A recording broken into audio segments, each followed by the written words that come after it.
Do-do-do-do-do-do-do-do. Breaking news, Manta has officially added novels to their platform. So it is a gem-based system where you can now purchase these gems and unlock all of the novels that you want to your heart's desire.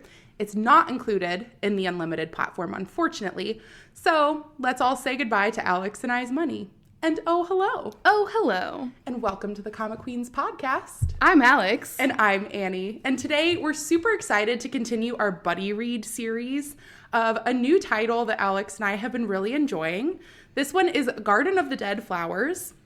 It is a story by Sierra on Webtoon. And today we're just going to be discussing the latest 5 episodes that we haven't gotten to talk to you about already.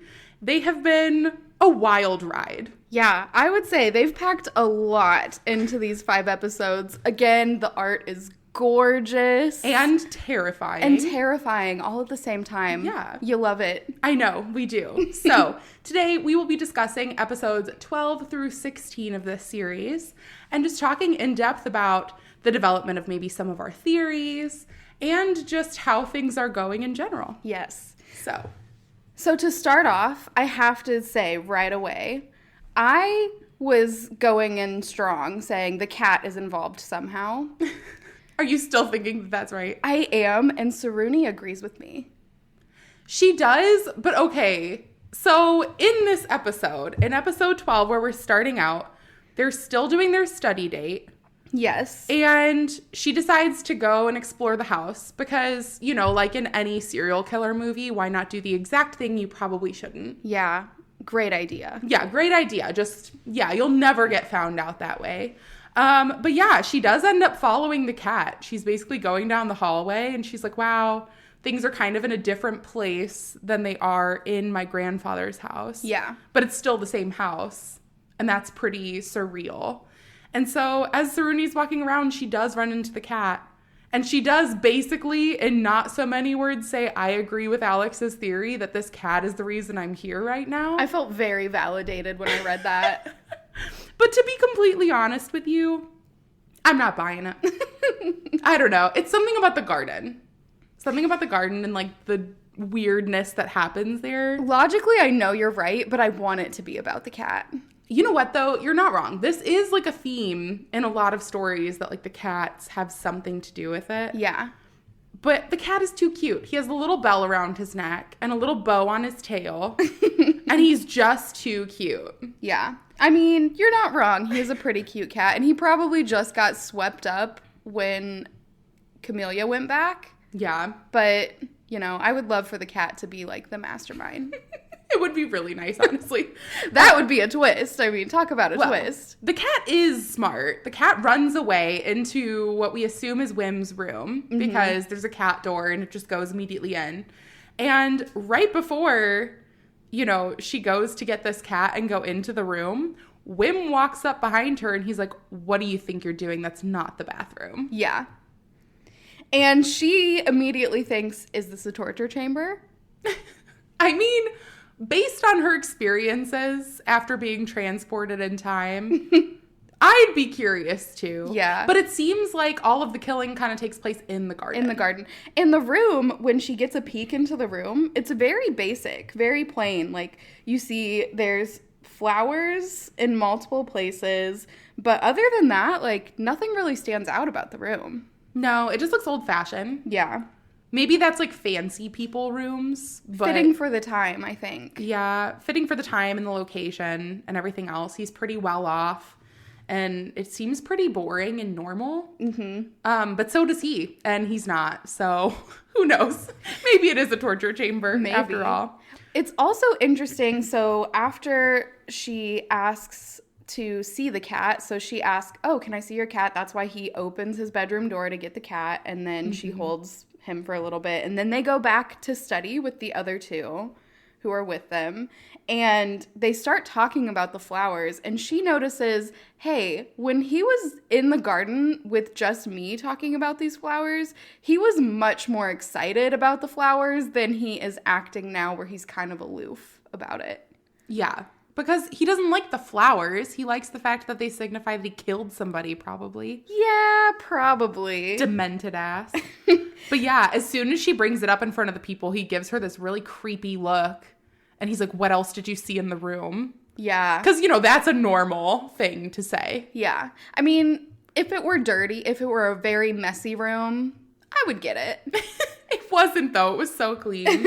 Like, it just doesn't make any sense. No, it doesn't. And that's basically where we end this episode. They're all just studying, and she has this weird realization about the flowers. I know. It's really interesting. Their study group, I know that, like, Katerina has kind of her ulterior motives. She's got a hidden agenda, too. Yeah, she's trying to, like, put them together. Yeah. She's like, oh, Saruni and Wim, they make a good couple. Yeah. And Wim can't seem to take his eyes off her. And I don't think that that's out of affection. I don't either, but she also doesn't fit his type that we know for people that he has killed, for women that he's killed. Well, yeah, because he doesn't seem to go after inlanders. Yeah. He more goes after the women who kind of diss the inlanders. Yeah, and like think the they're Dutch better women. than them. Yeah. Yeah. So Katerina would probably more than likely be more his type. But they also were friends Yeah. in childhood. They were friends beforehand, and Katerina seems to really be friends with Juna and Saruni, which is kind of the difference with the other Dutch women. That's a good point, too. So I think she'll stay. I Yeah. think she's safe. I think so. So it's fine. But in moving forward to the next episode, basically Wim just kind of sends everybody off on their way. He gives them a bunch of delicious looking cookies, kind of like those thumbprint cookies. I was just going to say, I love those thumbprint cookies with the jam in the middle. They're so delicious. good. But basically they're just like, yeah, we should study here more often. And I'm sure that Saruni's just like, yeah, I don't know about that. I mean, she might want to, though, because I feel like she does want to figure out what's going on. And that's easier if you're invited over to study with other people instead of alone in the garden at night with Wim. I feel like that's the place nobody should be. If anyone can avoid being in the garden, that's what they should do. Yeah, definitely. But yes, so as they're walking home, obviously Juna and Saruni are walking together, and they end up running into Karti, who is apparently Juna's friend Tugeman's sister. And apparently Tugeman has injured himself in some way at work to the point that, like, he's gotten a couple stitches on his arm. And, like, usually he would have been, like, way overprotective and not having his sister go out and about by herself. But instead, he's, like, not able to go and run these errands. So she's kind of trying to pick up their food and their groceries and everything like that. Mm-hmm. So as they're running into Karti, they essentially say, like, let's go check up on Tugeman. We'll walk you home. And we'll just kind of see how everything's going. And you kind of get an inside look into what it's like for the people who are not the Dutch and who, like, are on that inlander side. Like, they're obviously not a well-off family, and they lost their parents. Mm-hmm.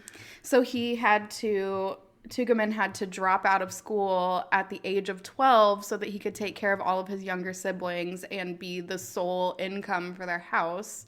And Saruni sees this, or Camellia sees this, and is she's upset about it. She's like reminiscent or reflecting and thinking, I'm so glad that I live in a time where this doesn't have to be a possibility for me. But then also starts thinking, oh, how I want to help them. I want to get a job and give them money so that I can help their situation. Yeah, it really is sweet. And she had apparently met them before. Obviously, with the quote-unquote memory loss that they're all kind of talking about. She has apparently met them, but it hasn't been, like, she has no memory of this. So she's just playing it off as, sorry, I don't remember you. We'll make memories from here on. And yeah, so they do kind of come together, and they're like, we should try to figure out some way to earn money to help Tugeman and his family. Meanwhile, you also see Wim kind of putting away his stack of books in the library and kind of reflective of, like, all of the different studying group that he had over. And he finds a love note. And who is that from? From Roos, the bitch. Mm-hmm. He does. He finds a letter. It's fully written in Dutch. And it's a love letter from Roos. And he just kind of makes this, I don't know how to describe it.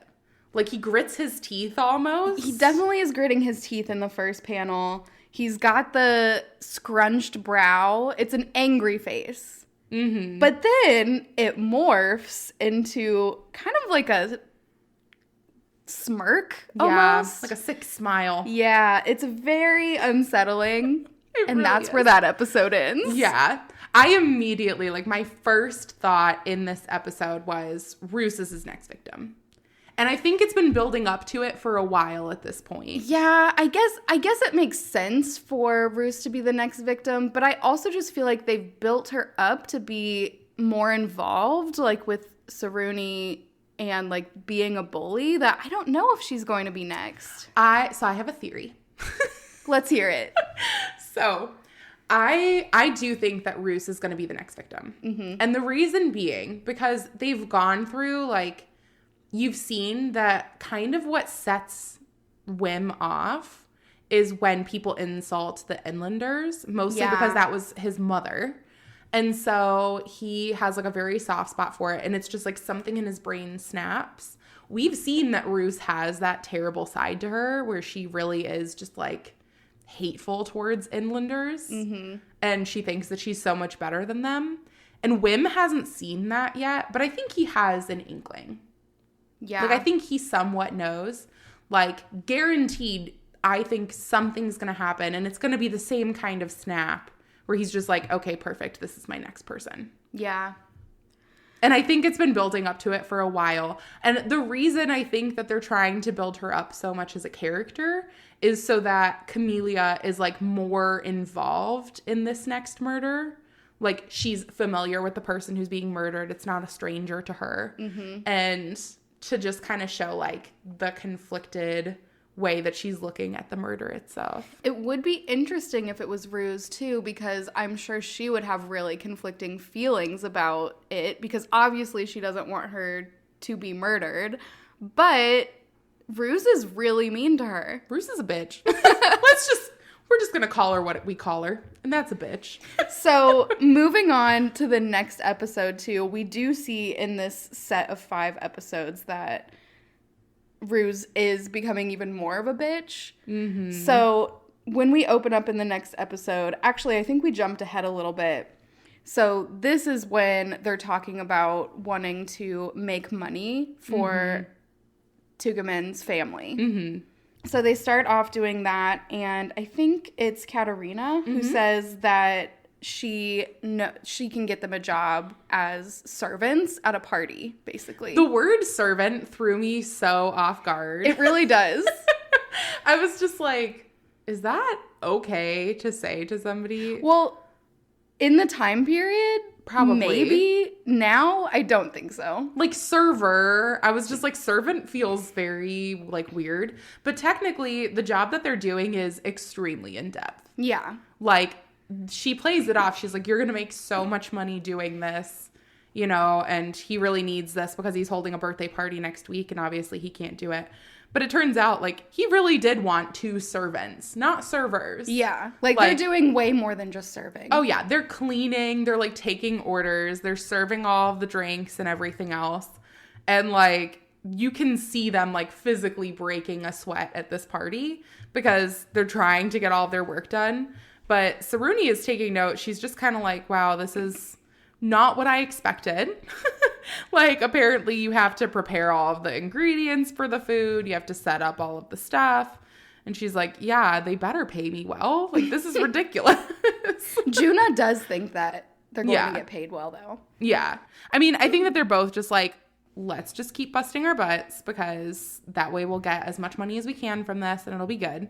And so they're both really trying hard at this party to make a good impression. Yeah. There is very obviously like a class barrier there. Definitely. Like, Katerina's family is well off, and you again kind of see that reflection of the difference between the inlanders and the Dutch. Yeah, the inlanders are not at the party. They're serving the party. Yeah. And so it becomes very obvious that it's a class differentiator there. But who do they run into at this party? The bitch.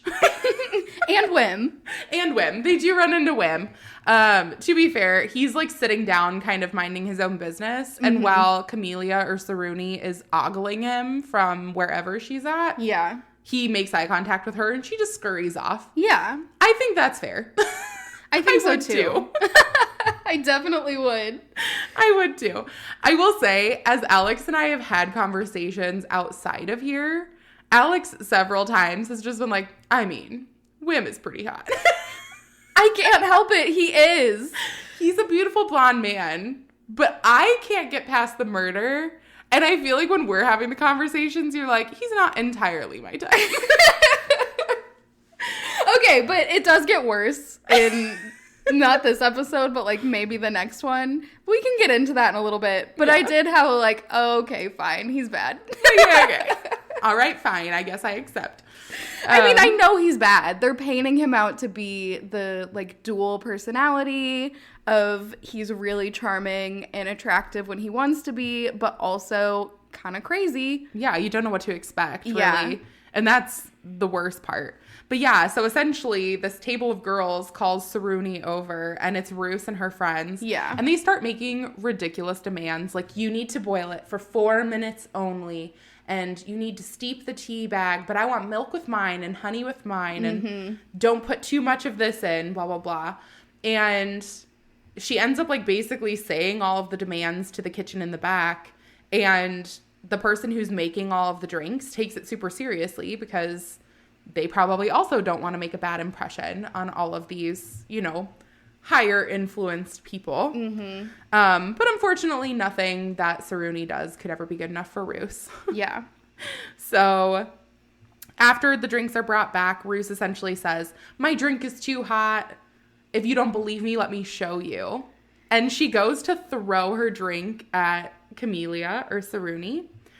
And as she does this, Saruni's just braced herself like, I'm about to take on boiling water. You see the panel of Ruse looking crazy, like with that huge smile on. It's very reminiscent of what we've seen with Wim, too, when he goes into that kind of alternate mode. And you can see like the same type of art style. Like that is what this artist is doing to say that like the mood has changed. Yeah, the biggest grin. Like you're definitely getting an inside look into Rue's true colors. And it's gross. Yeah. It's really honestly terrifying. She is happy to be throwing this tea on her because she's like, once you have scalding burns all over your body, Wim will never want to look at you. And that's really all she wants. Like she's willing to ruin someone else's life and appearance in order to get what she wants. The smile reminds me of Attack on Titan, the Titans, where they have those crazy wide grins. Ugh, I hate it. And also that movie, I don't even remember what it's called, but Truth or Dare. Oh, I've never seen that. Yeah, I'm pretty sure that's what it's called, where they like go like make this face and they essentially do this crazy smile. Have you ever seen the music video for Black Hole Sun from like the 90s? I don't know. If you have not, you need to watch it. That's like what the music video is. It's like all these different people in different scenarios and their faces get like contorted. So freaky. It's just so creepy to see the contorted faces. I know. I think it's just how our brains are wired. Yeah. We don't want to see it. I mean, it's good at projecting the horror. Yeah, it really is. It really, I mean, like all of those things really do give me the heebie-jeebies. So just add this to the list. Yes. But Wim jumps in front of Saruni and takes the burn, basically, like gets scalding hot tea all over his chest and shoulder so that she doesn't get burned. And Ruse is panicking because she's like, crap, this is not what I wanted. And Wim also has his own very angry panel, and that's the end of the episode. Yeah, Roos essentially tries to play this off like, oh my gosh, this is the servant's fault. Please, somebody help. Someone's injured. It's the servant's fault. And Wim, like, you can see the anger boiling up in him. The darkness around his eyes is insane. So, essentially, like, we've gotten a really good glimpse in these panels into Roos's true nature and Wim's. And it's very interesting because they're very similar in different ways. They're both very, like, Roos is very vindictive and terrifying, and he's obviously murderous and terrifying. They're a little bit different. Yeah, there's maybe like half a step between them. Yeah, but Wim ends up standing up for Saruni. I mean, like, and from this point, like, everything is so hot and cold between them. Like, Camellia really doesn't know. She's like, is this really my grandfather? Like, look at how he's treating me. It's crazy. And okay, so the next episode starts off and we see that Saruni takes Wim away to help treat his injuries, basically. And it gets a little weird. I'm not going to lie. It does. I mean, to be fair, like, Wim stands up for her. He's like, I saw everything you did. It was not the servant's fault. This was you. And Saruni kind of whisks him away. She's like, okay, let's go treat your burn because it's going to blister up and, like, you got to get to this sooner rather than later. Yeah. And then she starts undressing her grandfather. Which begs the question that we have already asked. Is she her grandmother? Is she her grandmother? There's no way. I don't think so. No, she's not, which makes it weirder. Yeah. It's very uncomfortable. Yeah. I mean, I read this part and you're always so conflicted. I know we've talked about this on the podcast, but I always hate the trope when people are like related. Oh, yeah. Like, even when it's like historically accurate, it still just doesn't sit right with me when they're like, my cousin. And I'm like, gross. So when this is like a granddaughter and her grandfather, I'm just like, ugh. And she gets embarrassed too. She's like, oh no, I shouldn't just be ripping off someone's clothes. And I'm like, yeah, it's your grandfather. Like, it's not just someone's clothes you're ripping off here. And she was like, so, like, I understand. She wasn't doing it because she's like, oh, look at his abs. Yeah. Like every other story we read. She was genuinely trying to treat the wounds. And it is on his chest and shoulders, so you really do have to take the shirt off. It's a burn, so, I mean, it's the best solution, but it just doesn't feel good. Yeah, I mean, to be completely honest, like, she was a little too eager to do it, and I was just like, please, madam, settle down. But, you know, you gotta thirst trap the readers somehow. I mean, really, you have to. And then we see that he has the soft look for her then, like, because she's taking care of him. And she recognizes it and says, like, oh, this is my grandfather. Yeah, she also physically says that to Wim. She does. And he's like, I remind you of your grandpa? Yeah, he's offended. I mean, in no uncertain terms. I can't say if someone said, oh, you remind me of my grandma, that I wouldn't be a little like, I mean, why? With how much I read, I'm sure that people have compared me to their grandmother. Yeah. At this point in my life, I am a grandma and I would not take offense. All we need are like, some puzzles. If I was 17, yeah, I'd probably be. I'd be like, what the heck? I'm not boring. Yeah. And now I'm like, ooh, can I knit and crochet and just read my webcomics by myself? Yeah, I'm a grandma. Yeah, it's fair. I mean, fine. Same. But yeah, I mean, they have like a really nice dialogue. Like, she ends up saying, you know, like, thank you for saving me. I'm sorry you got hurt in the process. And he just kind of pats her on the head, says, don't worry about it, you know. And she really does, like, have that reminiscence. Like, yeah, she has, like, a flashback of her grandfather and, like, how she misses him and really wants to go back to her own time. Yeah, I can't blame her there. I will say, too, like, it's so funny because the dialogue with her grandfather, it reaffirms for me that this is her back in time and that this is her grandfather. I know she's been in denial at some point, but he's just like, I've done a lot of bad things. Yeah.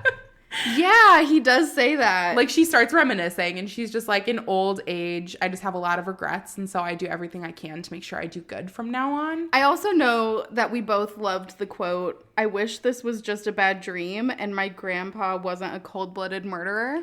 Yeah, I mean, she's like, Grandpa, I miss you. You know, I really wish you weren't a murderer. And when you read it like that, it just sounds funny. I know that she is, like, very reminiscent of, this isn't you. Like, this isn't the you that I know, and I want you back. But she ends up basically bawling, crying, saying, Grandpa, I want to go home. And Wim is like, what? Like, just one of those dumbfounded panels where there's, like, lightning in the background. Yeah. And he's just like, what? Like, completely blank expression. I do love that, like, the lightning panel as a confusion Yeah. It paints a great picture. And I love her trying to cover it up. She's like, no, you just remind me of my grandpa. Which he's also not happy about. Yeah, he's just like, a young man like me reminds you of your grandpa. Like, he just looks disheveled. But she ends up saying, like, my grandfather always said you reap what you sow, and you must never harm others. We need you good to everybody, so that we don't have any regrets later. And part of me wonders, too, if this isn't her kind of, like, trying to impart that wisdom on him. Yeah. To see if maybe he'll change. But he looks at her and says, like, oh, that's good advice. Yeah, your grandpa's a wise man. Yeah. But then, the very last panels we see Juna is listening to their conversation and doesn't seem too happy about it. I think that he's jealous that they're getting close and really is not happy with where the relationship is going. Well, to be fair, like, they live together. They're extremely close. And I know they're just family friends, but, I mean, there's nothing saying, like, honestly, Juna and Saruni having a relationship is something I'm more comfortable with than Saruni and Wim. Oh, really? A family friend is better than a grandpa? Yeah. But technically, if she doesn't end up with the grandpa, will her future be altered? So, who knows? Is the grandma going to come back? I don't know. Where did she go? We got to ask the cat some questions. Okay, where did the grandma go, though? I don't know. What if she went back to modern day and she's just, like, horrified? Oh, my gosh. Yeah, she would have to be. Yeah, poor thing. So, in any case, as we move on to our last episode to review today, episode 16, the title is also called On the Prowl, which I do feel kind of sums up the episode. We know what that means. We know. And if you see just even the thumbnail for this one, yeah, it's another horrifying picture. It's fitting. It's a very fitting picture. So, as we start off this episode, a few days have gone by, you know, everything's kind of blown over, and they essentially get back together to study at Katarina's house this time for their study session, but they're all in their group, and they're having a nice time. And Saruni's kind of paying a little extra attention to Wim at this point because he's still injured. So he's having a hard time using his right arm to, like, make his tea and stuff like that. So she's kind of doing everything for him. And we see more jealousy from Juna at this point. We also see that she is hoping that she can change him into a better person by being around him and trying to make him a better version of himself, as she says. Yeah. Less murdery. Yeah, oh, maybe. That'd be nicer. Probably a good starting point. Less murder? I think that's a good starting point for sure. But they're kind of, like, doing this weird... I guess it's more on his part, like a weird little flirtation thing, like, oh, you remember what I like, tee-hee. And Katarina takes note. She's like, man, I'm doing a pretty good job of getting these two together. Yeah, she's pretty proud of herself. So much so that Juna's jealous. Yeah, and she's also happy about that. Yeah. She's like, well, these two are supposed to be together. I knew Wim wanted to get close to her. But I mean, Juna is literally looking over his book in anger. Yeah. Like, holding it up to his face, but only his eyes are showing, and he's just death glaring them. So he's just like, why did they get closer after what happened at the party? I hate how attentive she's being towards him, blah, blah, blah. He also ate all the snacks and then complained to Katarina that there were no snacks and he was hungry, which I love. A man after my own heart, right? Really. Maybe I am Juna. As a person who could eat just snacks all day long and be fine, like, I feel that. Yeah, but she's just like, oh, it's okay, we'll get some more. That's totally fine. And as she's getting all these snacks prepared, Saruni notices that Wim is nowhere to be found. Mm-hmm. She's just like, that's weird that he's not at our study session right now. Where would he possibly be? And they say, oh, he's in the bathroom and he'll be back soon. But she's like, I don't know about that. Probably because when she said she was going to the bathroom last time, she wasn't. So now no one has any bathroom trust around here. She's like a fellow kindred spirit. She's like, oh, he must be looking for a cat somewhere. But he's actually outside, so he has taken a step outside, and we see that he is starting to struggle. He's kind of coming apart at the seams, honestly. Yeah, I would say it's a very good depiction of what you see in other media, of, like, that itch that you see that serial killers get in like TV shows and movies and all of that, where they've made it to the point where it's been a while since they've killed someone and they feel like they need to kill someone. You know, the feeling you get, apparently. But yeah, he's like literally touching the wanted posters, and the only feeling he has is that he wants to kill. Actually, the exact quote is, "The more I long to kill those bitches and plant more flowers in my garden." Yeah. So even though Saruni thinks she's like changing him for the better, I'm going to call bullshit. Not. Yeah. So he decides it's time to choose someone to kill. Yeah. And he sees two girls that he's like, okay, maybe one of them. But he's kind of going back and forth thinking, well, I can't kill both of them. If I only kill one of them, then the other one will be a witness, and like that wouldn't be good. He's calculating. Yeah. Yeah, he really is. And I mean, he's kind to them, honestly. Like, he picks up this girl's purse and she's like, "Oh, let me treat you to dinner." And he's like, "No, I must decline." And who shows up? Ruse.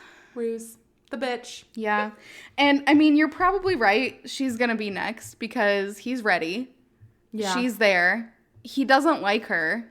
Not only that, but she whisks him away. Yeah, that's true. Like, how much better could it get, to be completely honest? Yeah. Like, it's like his own victim put herself on a platter. Yeah. At that point.